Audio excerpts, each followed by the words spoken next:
एक शाम प्राची टीवी पर सीरियल देख रही होती है, तभी उसकी सास वहाँ आती है।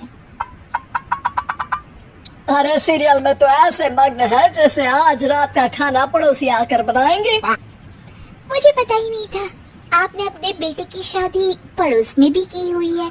हैं? मतलब? मतलब इस घर में सारा काम बहू ही करती है, आप तो सिर्फ खर्राटे मारती हैं। अच्छा जी, फिलहाल तो तुम आराम फरमा रही हो, चलो जाओ, ये मेरे टीवी देखने का समय है। आहा, इसीलिए मुझे भगाया जा रहा है। सॉरी, अब तो बिल्कुल नहीं जाऊंगी। प्राची की इस बात पर दोनों सास बहू के बीच टीवी रिमोट के पीछे बच्चों जैसे छीना झपटी शुरू हो जाती है, जिसके बीच श्लोक भी काम से घर वापस आ जाता है। आज मेरी चूहे बिल्ली की जोड़ी किस बात पर झगड़ रही है? अरे तेरे बीवी मुझे टीवी ही नहीं देखने दे रही। अरे तुम्हारी मम्मी मुझे खाना बनाने के लिए फोर्स कर रही है। अरे वाह, ऐसे बेतुके रीजन पर तो बच्चे भी झगड़ा नहीं करते। अरे मुझे कुछ मत बोल, सब इसने ही शुरू किया है। हाँ हाँ, जैसे आप तो बहुत दूध की धूली है ना। अरे बस, दोनों चुप। प्राची जाओ, खाने की तैयारी करो। और माँ तो छोड़ो, तुम्हें क्या बोलूं, शांति से अपना सीरियल देखो, मुझे दोबारा लड़ने की आवाज सुनाई नहीं देनी चाहिए। ऐसा बोलकर श्लोक वहाँ से चला जाता है, जिसके पीछे पीछे प्राची भी कुछ न कुछ बड़बड़ाते हुए रसोई में चली जाती है। हाँ हाँ, सासू जी को तो कुछ बोलेंगे ही नहीं, बस मुझ पर ही हुक्म चलता है, खाना बनाओ, जैसे मैं इनके घर में खाना बनाने के लिए आई हूँ। इसी तरह शाम बीतती है और रात को श्लोक और प्राची की सास खाना खाकर सोने चले जाते हैं, लेकिन प्राची गुस्से में कुछ खाए बिना काम में ही लगी रहती है। इस घर में किसी को घंटा फिक्र नहीं पड़ता, मैं खाऊं या भूखी रहूं। प्राची कुछ देर के लिए रसोई से बाहर जाती है और जैसे ही वापस आती है तो वहाँ दूध का भरा ग्लास देखकर हैरान रह जाती है। फिक्र पूरी है, बस दिखाना नहीं है। प्राची दूध पीकर सोने चली जाती है और अगली सुबह एक बार फिर सास बहू का कार्टून नेटवर्क स्टार्ट हो जाता है। ये तुमने ही किया है। अरे अजीब जबरदस्ती है, मैं बोल रही हूँ मैंने कुछ नहीं किया। दोनों ने मिलकर पूरे घर को पागल खाना बनाया हुआ है।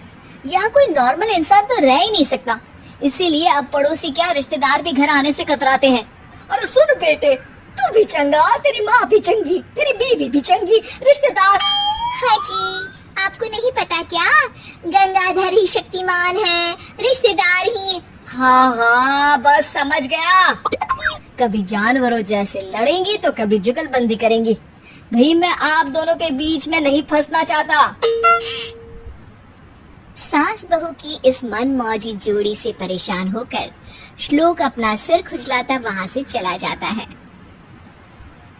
चलो अब मैं भी कीर्तन में जा रही हूँ। इस पर जैसे ही सास कमरे में अपना पर्स लेने जाती है तो वहाँ नाश्ते की प्लेट रखी देख मुस्कुराने लगती है और नाश्ता करके घर से बाहर निकलते हुए कुछ पैसे टेबल पर रख जाती है, जिसकी कुछ देर बाद सिलेंडर वाला घर आता है। उमरी मैया, मैं सिलेंडर के बारे में तो बिल्कुल भूल ही गई थी। घर खर्च के सारे पैसे भी मम्मी के पास है और श्लोक से बोला तो उल्टा 4 बात सुनाएंगे। प्राची ये सोच ही रही होती है कि अचानक उसका चेहरा चमक उठता है और वो घर में आकर इधर उधर देखने लगती है।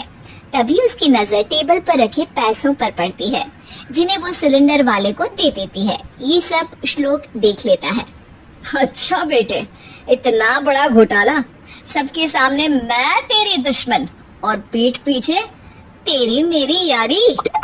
इस पर श्लोक एक प्लान बनाता है और शाम को सब एक साथ बैठे होने पर बोलने लगता है।